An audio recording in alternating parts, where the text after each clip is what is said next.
So mga tol, matapos pong bisitahin ni Chavit Singson si Manny Pacquiao sa US noong mga nakalipas na araw, ngayon naman si Senator Jinggoy Estrada naman ang bumisita kay Manny Pacquiao sa Wildcard Gym. Nakasuporta nga din po itong si Jinggoy Estrada sa laban ni Manny Pacquiao na magaganap na sa susunod na linggo. Sa isang video pa nga mga tol, nagbiro si Manny Pacquiao habang kausap niya si Jinggoy Estrada.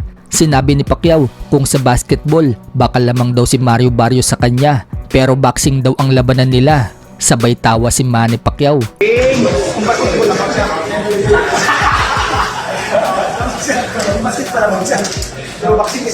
Parang sinasabi ni Pacquiao mga tol na hindi talaga uubra si Mario Barrios sa kanya pagdating sa boxing. Pero sa basketball, hindi siya uubra kay Barrios. Matangkad po kasi itong si Barrios. Pag tumira ng bola si Manny Pacquiao, masusupalpal lang siya. Pero pagdating sa boxing mga tol, hindi kayang supalpalin ni Barrios ang suntok ni Manny Pacquiao. Sa bilis ng suntok ni Manny Pacquiao, meron at merong papasok at tataman na suntok sa mukha ni Barrios. Samantala, nagbigay po ng prediction sa laban ng Pacquiao versus Barrios ang anak ni Manny Pacquiao na si Jimwell Pacquiao, na mapapalaban din sa card na yan. Prediction po ni Jimwell Pacquiao, 9th round knockout daw ang panalo ng ama niya dito kay Mario Barrios. KO, 9th round. Knockout, 9th round. I love it. 9th round KO. Let's go. So ganyan po kakumpiyansa si Jimwell na kaya maipanalo ng kanyang ama via knockout ang laban kay Barrios. Ganun din po itong trainer ni Jimwell mga tol. Nang ma-interview din ito ng ES News, sinabi niyang mananakaut daw ni Manny Pacquiao si Mario Barrios, pero hindi daw niya alam kung anong round. Napaka-dangerous nga daw ni Pacquiao at hindi mo daw makikita na 46 na ang edad ni Pacquiao.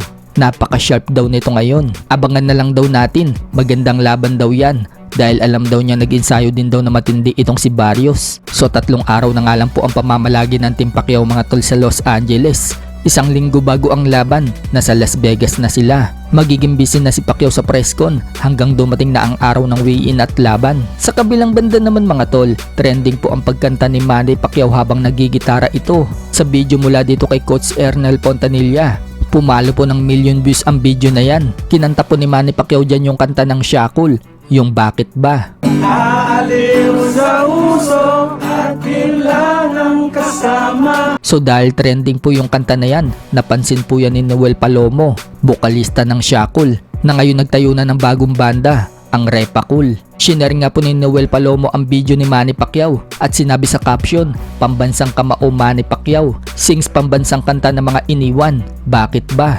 Sa ibang banda naman mga tol, may paparating na pong laban ang pambato natin sa middleweight division na si Wiljon Mindoro sa susunod na buwan. Ayon po kasi sa post ni Mindoro habang nag-iinsayo siya, sinabi niya may laban na umano siya next month, kaya pala matapos ang laban ni Mindoro nito lang June 7, kung saan tinapos lang niya sa loob ng round 1 ang kalaban.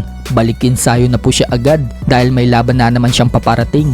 Isa talaga ito sa inaabangan ng mga Pinoy fans mga tol. Hanggang ngayon kasi may 100% knockout ratio pa rin itong si Mindoro. Sa 14 na tinalo niya, lahat knockouts, at sobrang sipag din talaga mag-ensayo nitong si Mindoro. Sa iba pang balita mga tol, ready na din po ang isa pa nating pambato sa middleweight division na si Tokyo Olympic bronze medalist Yumar Marshall, na lalaban din sa undercard ni Pacquiao. Nagflex po si Yumar Marshall ng bato-batong katawan. Makakalaban po ni Yumar Marshall mga tol itong si Alexis Gaitan ng US. May record na 17 wins, 10 losses with 6 knockouts. Habang si Yumar Marshall may perfect record pa rin sa professional boxing ng 5-0 with 3 knockouts.